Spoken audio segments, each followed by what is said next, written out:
Your April tarot reading is ready. I'm Eleanor and welcome to Pink Pearl Tarot. I've got no intro this month. I'm getting right to it. Your cosmic influence is strength. And for where you are on your journey in April, you have watching clouds. It says lie back, rest, and relax. That's got to feel good to hear. These two together, what they mean is that this month is all about surrendering control over something. It's about allowing yourself or something in your life to just be without having to always be pushing forward. Can something exist without an agenda for its future? Can you exist without being in a perpetual state of growth and improvement? And can you also develop enough trust in yourself that you know you'll be okay no matter what happens? Not because things will be okay, but because you'll figure it out. Life is always going to throw something at us, right? So for what to let go of in April, to make that easier, you have the page of cacti. That's the Page of Swords. So the easy, obvious answer is social media, but I'm going to try to dig a little bit deeper than that. There's a lack of depth, or perhaps like underdeveloped thought process to the Page of Swords. Maybe your first thought doesn't always have to lead down a rabbit hole. You know, like with watching clouds, it reminds me of the meditation practice of just watching your thoughts like clouds or like squirrels in the yard, allowing them to come and go without controlling them or identifying with them.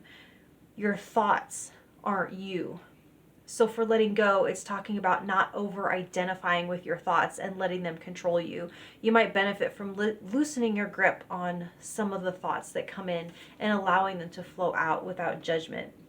So for where you will see the most change in April, you have the six of potted trees, and that's the Six of Pentacles.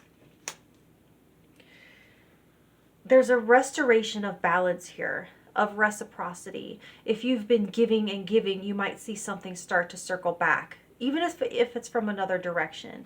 If you've been on the receiving end of support or assistance, you might find yourself in the fortunate position of being able to pay it forward. You might feel as though your work and pay come into better alignment. There's an easier flow in and out of resources. It doesn't show some sudden accumulation, just a better flow, a better balance. As I think Seinfeld once called it, being even Steven. So for what will be your biggest obstacle?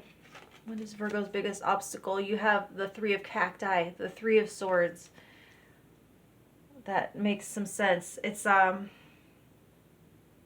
this is going to be your triggers, situations or statements that step on one of your landmines that's tied to a past pain. We all have them. There's no shame in it. It might take a little extra awareness this month to pause and reflect before reacting. So for the best thing about this month, you have the Four of Flowering Plants, the Four of Wands.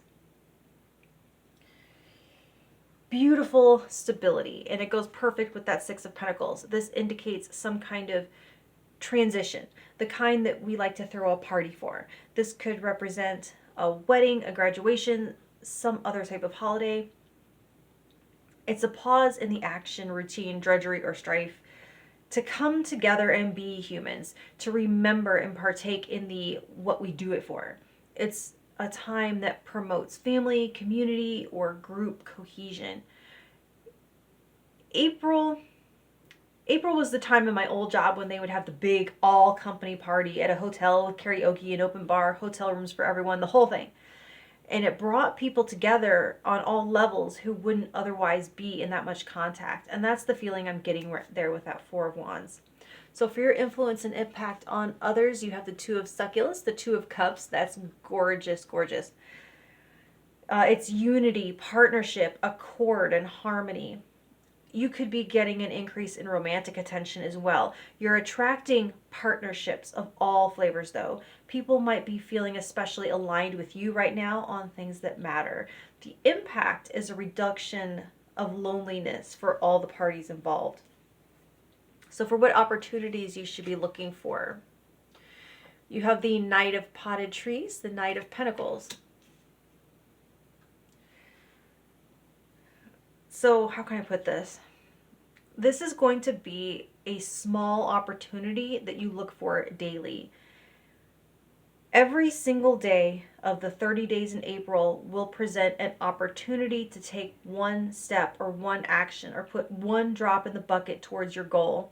And I feel like that's how you're going to have time for this watching clouds, because it's like the hunter-gatherers did not spend 8 to 10 hours a day working. They would like front load all their effort. They actually had more time for this kind of contemplation.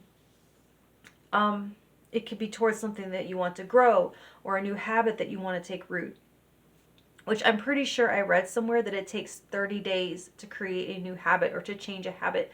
It could be something that you're trying to change or transition into something else, and that can't be done all at once. The opportunity may or may not look the same every day. You might have to look a little bit harder on some days, but the key is to not let a day go by without finding it. And maybe it's this, finding that opportunity to just chill and to just be a minute every single day. So for where you will find the most support, you have strength. This is within. This is talking about your ability to be fluid and not force. This indicates a strong ability to count on yourself to be your own best support through this time.